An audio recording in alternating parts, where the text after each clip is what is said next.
MaCOOLit! Welcome back to my channel!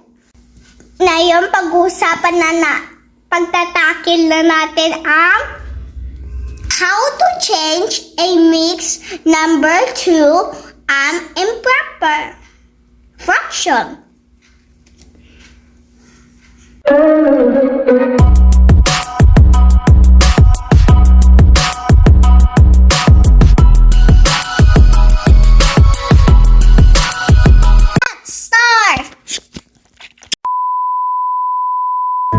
How to change a mixed number to an improper fraction? Paano na ba? First, what is the mixed number? What is a mixed number? A mixed number is a whole number plus a fractional part. For example, 4 and 1/2. How about the improper fraction? What is the improper fraction? An improper fraction is a fraction where the numerator is larger than denominator. Take a look at this one. 9/8, where 9 is numerator and 8 is the denominator. Obviously, this is an improper fraction because the numerator 9 is larger than the denominator, which is 8. So, MaCOOLit, are you ready?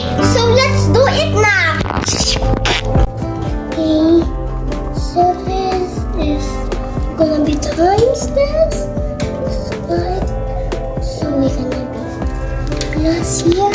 Oh, plus 5 here, right? 1, 4, plus 3. 5 times 1 plus 3 equals 8. So, we got, put the 5. Copy the denominator of 5. So, numerator is much greater than here. So, this is the improper fraction. Next, times, we should go over here. Okay, a plus, okay, 10 over 4. Again, 10 is larger than 4. And this is the improper fraction. Next, 4 times 5 is 20 times sign and plus, oh my goodness, times, oh wait, plus 1. Is 21 and copy that denominator. Next, 18 plus 1 is 19 over 2. And then copy this.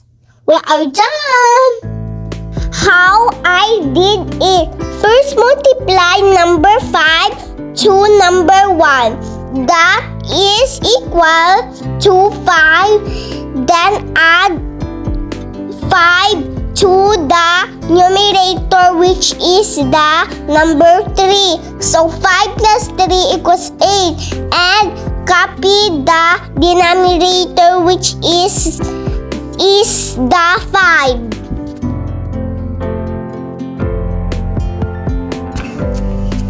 Here's another example. 2 over 4 equals 4 times 2 plus 2 over 4. 8 plus 2 equals 10 over 4. MaCOOLit, and we are done. So, MaCOOLit, sana meron po kayo natutunan sa video na to. And don't forget to like, share,